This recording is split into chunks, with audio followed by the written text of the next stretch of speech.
Oh boy. Guys, we're here, man. We're here, man. We are back. NFC North Roundtable. Man, this is special because we don't have a host. So I'm gonna make Nick do it. Nick, take it away, man. No. Yo, what?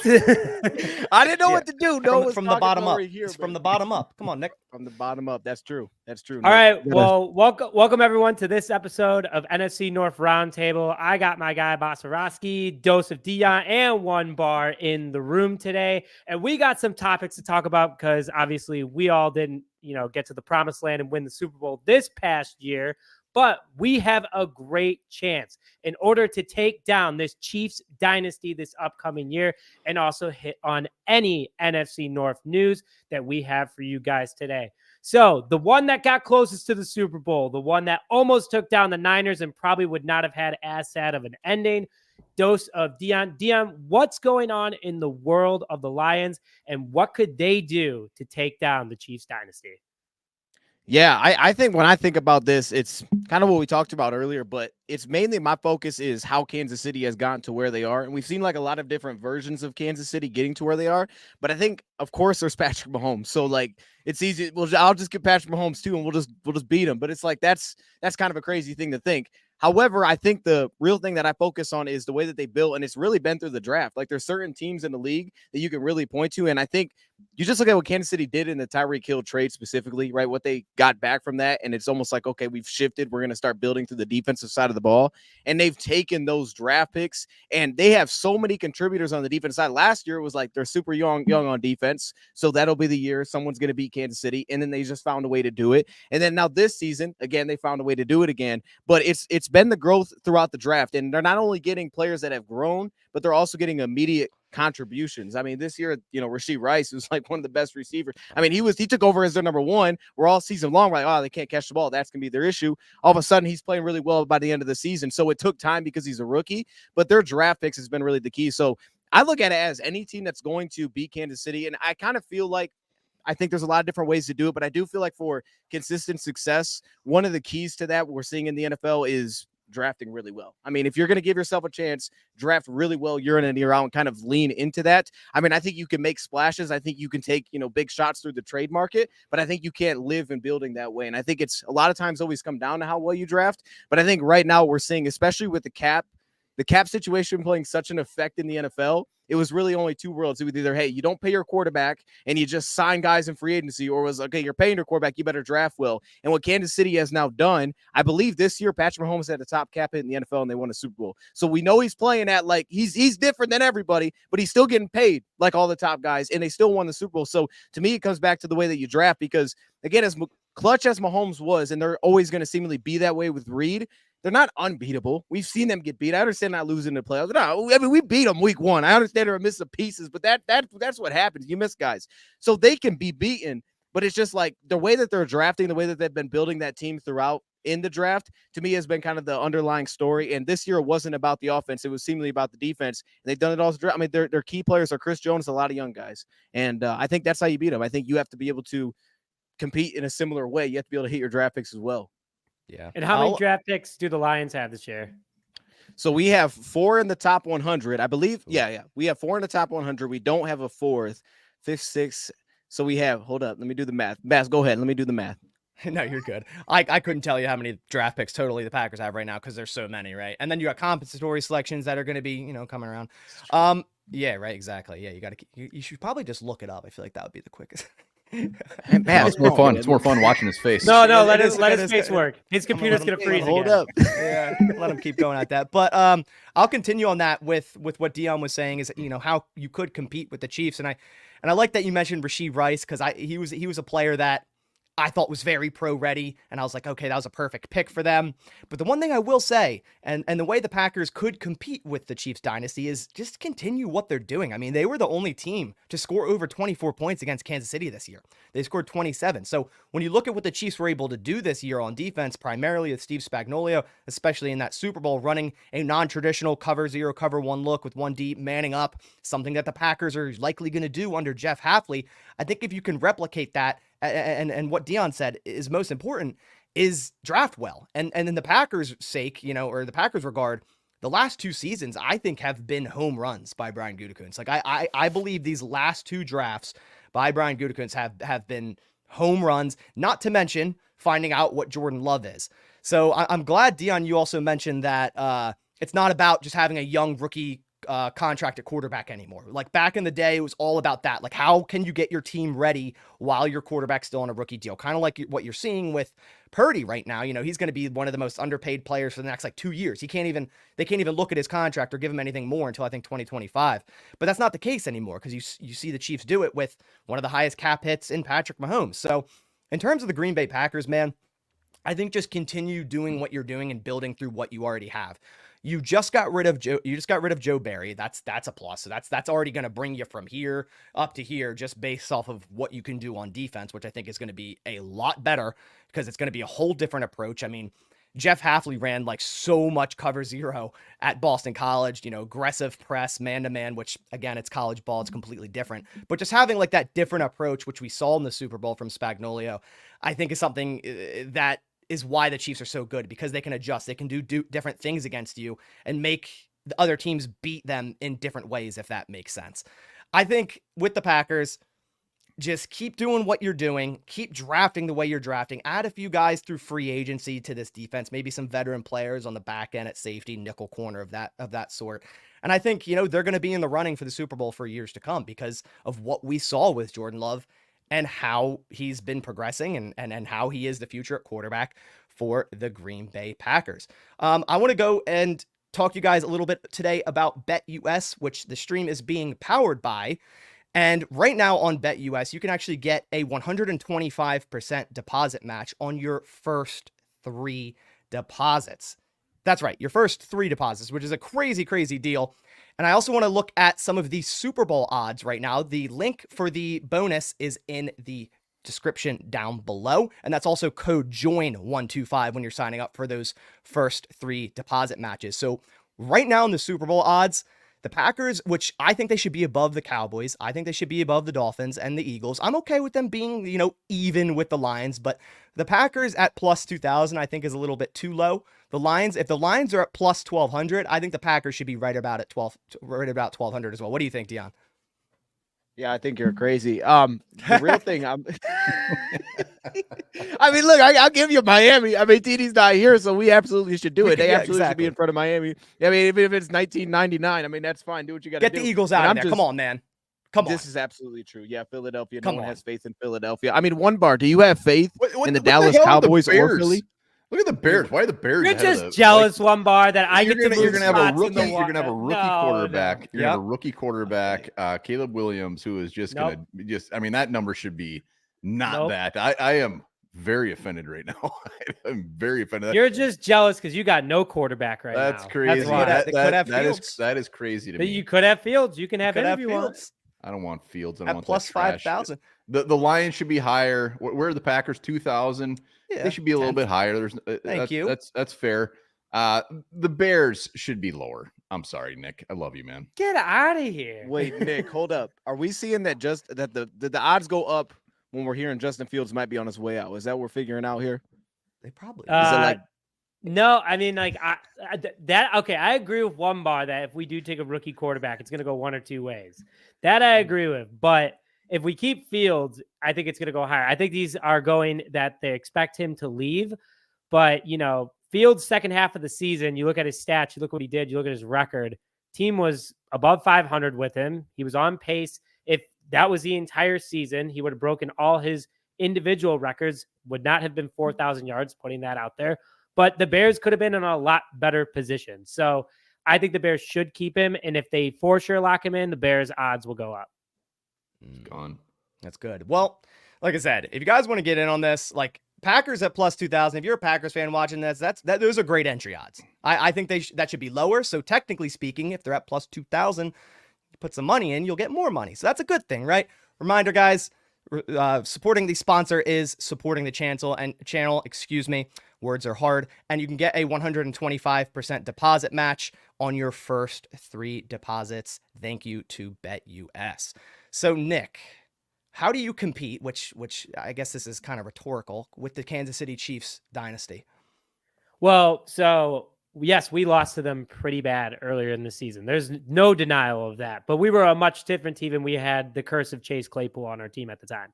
So just the Bears, what makes us different compared to everyone else in the NFC North is we have Ryan Poles. And Ryan Poles was a part of the front office in Kansas City that brought in Patrick Mahomes, that brought in Tyreek Hill, that brought in Chris Jones, that saw talent in, like we talked about, building through the draft. That's what Ryan Poles is doing right now. So far, his first 2 drafts, he's done a pretty darn good job. I mean, that's not even just being biased. He's brought out some great players. Got Tyreek Stevenson. He got Darnell Wright. He traded and got DJ Moore. I know that's not through the draft, but we're able to trade back and get a veteran player like him. Javon Dexter Sr. I mean, that's just this past year alone. You go back to last year, Bears still got a lot better overall. And having Ryan Poles, he understands what it means to build a team like that. And all of Kansas City superstars, minus Tyreek Hill not being there anymore. So the guys that really matter, a.k.a. Patrick Mahomes, a.k.a. Chris Jones, they're there. They're still there, and Poles saw that talent. So that's what it's going to take in order to beat this dynasty, is using Poles and having him build this team through the draft and continuing to put weapons around whoever the quarterback is. We take a quarterback number 1 overall, great. Totally understand that. But Ryan Poles has traded back his top pick every single draft that he has had so far with the Chicago Bears. The chances of him trading that number 1, super high. He could still trade number 1 and still trade away Justin Fields, which just getting more picks, building through the draft. You get a later quarterback. You might be able to drop down to 3, maybe get like a Drake May, trade out of the top 10, get like a Bo Nix or someone like that. Overall, you're getting your quarterback, and that's what Ryan Poles could do. But the team, I think, is in good standings. We're really cap friendly right now. We have all of our picks next year. If we trade back, we're going to get more picks next year. And that's what it's going to take down this Chiefs dynasty. We have a tough defense. I mean, I know One Bar likes to, bust my chops a lot, but he has said on every single show, the Bears have a really good defense. And, I appreciate that. Hats off. This defense is, one piece away from being, in my opinion, elite. They need a defensive tackle. We already have Montez Sweat at the edge. We have one of the best linebacker rooms, and we have a great secondary. So building that offense this upcoming draft, along with having Shane Waldron in as our offensive coordinator and bringing in that all Seattle staff, I think that things could go in the right direction for the Bears. And that's how they're going to be able to take down the Chiefs dynasty, is Ryan Poles making the right decisions and putting the best players on the field that he can for the coaches that he has and what he already has on the field. One bar. Nick, do you have a Ryan Poles tattoo on your lower back? You love this guy. It's actually under my armpit right here. If the Bears stinks. Yeah. No. Don't be jealous. Don't be mad. No. But really, no, I do not have a Ryan Poles. I do not have that. I give it a year. You're going to have one. And you know what? I don't know why. You know what? I'm a little more offended. So not only we're not favored to lowest to win the Super Bowl, I got booted the 4th spot. The Bears are ahead of me. So Nick, you already got a 1-up on me. But I mean, I just got to piggyback on what you guys were saying as far as, I mean, hey. All right, whatever. We're good. I mean, as far as as far as competing with the Chiefs, I mean, if I'm being realistic, I mean, the stars have to align. We got to strike. I mean, it's crazy right now where the Vikings are at right now. We don't even know our starting quarterback is next year, which is obviously a big concern. But I mean, you guys nailed it. It comes to the draft. I mean, the Lions, you guys have had fantastic drafts. That's why you're in the situation you are. You are the team in the NFC North right now that has the best chance to compete with the Chiefs next year. Packers, same thing. I mean, Baz, you gave him a home run. I'll give you a stand-up double on the last couple of drafts. They've been very good drafts. The Vikings, they haven't. I mean, Jordan Addison was a gimme. I mean, you can say, oh, that was a great pick, but I mean, who else do we take? That was a great, I mean, he was there. He was in our lap. We have not had fantastic drafts. I mean, for us to compete with the Chiefs, we got to strike gold on free agency with some guys coming in for a 1-year prove-it deal. We got to look for a very, very good signing. And when it comes to the draft, we actually have to do something. And with that 11th pick, they're going to trade back. What are they going to do? They got to get some players because we have too many damn holes. I mean, in a perfect world, come pick 11, there's about 4 or 5 top defensive players between those edge rushers and those corners that are sitting there. We trade back with a Seattle, somebody go up and get Bowers, whatever it is, and get some additional second-round picks. That's what they have to do because we have a lot of work to do. And I'd love to sugarcoat it and say, look, we're going to come out next year. We're going to be right there with the Chiefs. We're going to be right there with the top guys in the NFC North. But fact is there's a lot of work to do. I'm not saying it's not doable. I still believe 100% we'll be ahead of the Bears, no doubt about it, in the division. And we'll be hopefully competing with the Packers. But as of now, the Lions are the team. And when you look at the dynasties, look at all the ones that have come through. How do you beat those guys? They get old, they get retired, whatever. I mean, that's what happens. I mean, look at the Cowboys. They got old. Patriots, they trade off Tom Brady. 49ers, all of a sudden Joe Montana is a Chief. I mean, that's what happens. Like, they're going to continue to do it until something happens or an up-and-coming team comes and knocks them off. So, got a lot of work to do. You guys said it best. It's all about the draft. Did you wrap it up, Dion? Yeah, I mean, look, man. First off, I think there's a chance. And by the way, just for what Nick, I think Nick asked us earlier. As a former mathematical AAU champion, I did realize that we have 7 draft picks. I had to break that down real quick. That's what that was doing in the background. So thank you. I appreciate the clap. I think there's a chance One Bar has a tattoo because there was a lot of pessimism there, and I think he's frustrated with the fact that he got that tattoo. That may be the case. Like, he's got a Kirk Cousins tramp stamp on the back. I got a Brad Childress tattoo on my whole chest. Brett Favre. You got Brett Favre. Call him Brett Favre. I mean, hey, I'm like, sorry, Ryan Poles, man. Nick, I give you some love on that. Ryan Poles, he's made some good moves, but it seems like he signs half of the Vikings practice squad every year. So that's why. That's why I'm just our not own practice squad. You guys took like half our practice squad. We did a practice squad swap too, man. You got like Lucas Patrick over there. You got Luke Getsy. It's like man. Pace will make his Pace. This is his moment. What he's going to do with that first overall pick? Who? Caleb Williams. It's either going to be Caleb Williams. Or, I mean, I can't wait to see what he does with this. This is going to be. I don't know, Ryan. I don't know a Pace. We don't have a Pace in our building anymore. We don't talk about that name. We don't talk about that name anymore. It's great that the Bears are just always in this position, right? Like, they're just always, it's always like, what are they going to do with this pick? I love that they're starting over. Is it not? We don't own, we own that pick because we traded our pick. No, I get that. It's true. It's not ours. Different. It's different than usual. Yeah, it's different than usual. Shitty team's pick. Yeah. Wait. Hang on. Wait. Time out. Before we get into that, if the Packers did not make the playoffs, I believe you guys would have been at what, 15? I think so, right around there. Yeah. Yeah. So not too far off. If it's a big if. I know you guys made the playoffs. No doubt about that. But one bar is going to be calling me begging for that number 1 pick because he is just it ain't happening. Gambles over there. Hey, Nick, I've said it multiple times. The Bears have some good things going. The fact that they're starting over from scratch at quarterback, if I'm a Bears fan, that bugs the living hell out of me. I mean, it sucks. That's what I'm saying. Like, I think the Bears will be. Who knows? Maybe you'll strike gold with Caleb Williams. I'm not seeing it, but like that's got to be painful knowing that you're made this many steps forward. And all of a sudden you have a brand new quarterback in the building. That's got to hurt. Okay, so we're agreeing to something. So I don't have a tattoo. You don't have a Kirk Cousins tramp stamp. We're going to act like that didn't happen.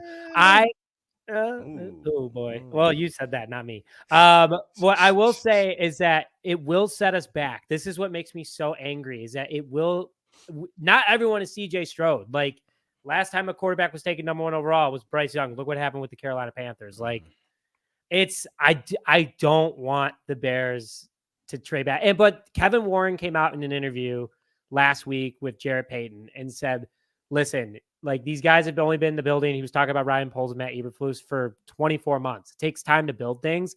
And then right before that, he talked super highly of Justin Fields and said he's happy as a Chicago Bear. So in my opinion, it was kind of like a selling point. Like we're excited about Fields. So if someone comes calling for Fields and gives a haul, like you got to take it. But like I can't see Ryan Poles back-to-back drafts already trading his number 1 back, him not trading the number 1. That's just, it is what it is. So I think we'll trade it back. And the phone's open, 1 bar. I was totally kidding. You call me, you give me 4 years of first-round picks and Justin Jefferson. We'll talk. Oh, but by the sounds of it, we're going to trade up to 5 and take JJ McCarthy. Then you'll, I'll never be seen again. There you go. at the end of the day, the NFC North is very interesting. And all these off seasons, I think we're going to have a lot to talk about. And you guys can find it all right here on NFC North Roundtable. So if you haven't subscribed already, go down, click subscribe, click the like button. We're going to be here all off season, and we're going to be talking our shit back and forth and what the Bears do, what the Vikings do, what the Packers do, what the Lions do. But at the end of the day, man, it's a lot of good fun in the NFC North. So again, go down, click subscribe, click like. We're going to get out of here. I appreciate everyone coming by. I'll catch you on the next one. I'm going to end it with a Go Pack Go. See you guys.